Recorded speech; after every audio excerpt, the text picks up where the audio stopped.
அவசியம் 2700 SP complete பண்ணிங்கன்னா உடானுக்கு ரிஜிஸ்ட்ரேக்கு வந்து எலிஜிபிள் ஆவீங்க. அப்போ அந்த 2700 எஸ்பி எப்படி பண்ணலான்னு கேட்டிங்கன்னா புதுசாக நம்ம ரிவியூவல் கிட் வந்திருக்கு. அது 2 பர்ச்சேஸ் பண்ணவே போதும்.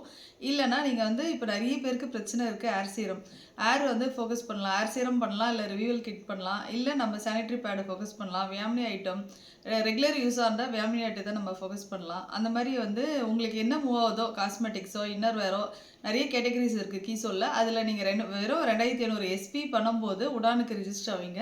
அப்போ நீங்கள் மட்டும் இல்லை, உங்கள் டீமில் நிறைய பேர் உடான் ரிஜிஸ்ட்ரேஷன் பண்ண வைக்கலாம். அப்போ நீங்கள் பண்ணால் தான் அவங்கள பண்ண வைக்க முடியும். அப்போ நீங்கள் 2700 எஸ்பி பண்ணிவிட்டு அப்போ உங்கள் ஆப்பில் ஒரு லிங்க் ஓப்பன் ஆகும். அந்த லிங்க்கை நீங்கள் ரிஜிஸ்டர் பண்ணும்போது 7 நாள் கிளாஸ் அட்டன் பண்ணணும். கிளாஸ் அட்டன் பண்ணும்போது 5000 5000 5000 3 மாதம் 15000 எஸ்பி பண்ணிங்கன்னா பிளேசர் எலிஜிபிள் ஆகும். அப்போது ஒரு சர்டிஃபிகேட் தருவாங்க, டிஜிட்டல் சர்டிஃபிகேட் வரும். ப்ளஸ் நம்ம பிளேசர் வீட்டுக்கு வந்துடும்.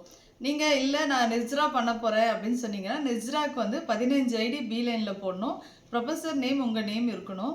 அது மட்டும் இல்லாமல் 50000 எஸ்பி பண்ணணும் 3 மாதத்தில்.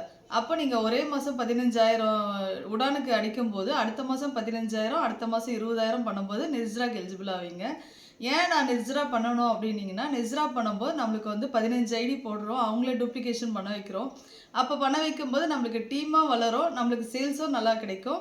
நம்ம தமிழ்நாடும் நம்பர் 1ல் வர வாய்ப்பும் இருக்குது. நிறைய நெஜ்ராஸ் உருவாக்குனீங்கன்னா அப்போ நம்ம சேல்ஸில் டாப்பாக இருப்போம் நம்ம தான். அந்த மாதிரி நீங்கள் பிளான் பண்ணுங்கள், நிறைய நெஜ்ராஸை உருவாக்குங்க. நன்றி.